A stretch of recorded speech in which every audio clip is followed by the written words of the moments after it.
Welcome to Easy Learning. Exercise number 143. Some say motorists should show more consideration and give attention to matters which concern the life and death of the frequenters of our roads.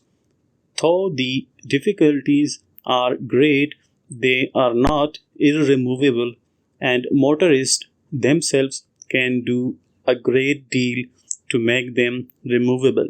Often, too, we hear complaints by denominational bodies that weekend motoring is injurious to the cause of religion in general, and there would be a general rejoicing among the churches if something could be done to convince people of their folly in spending their weekends motoring along the countryside.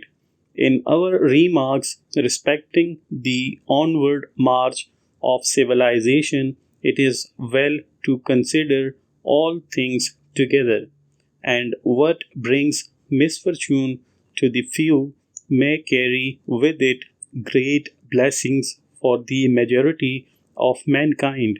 Notwithstanding this, however, there does appear to be a wanton heedlessness of those things which were very real and dear to the hearts of our forefathers. Full stop.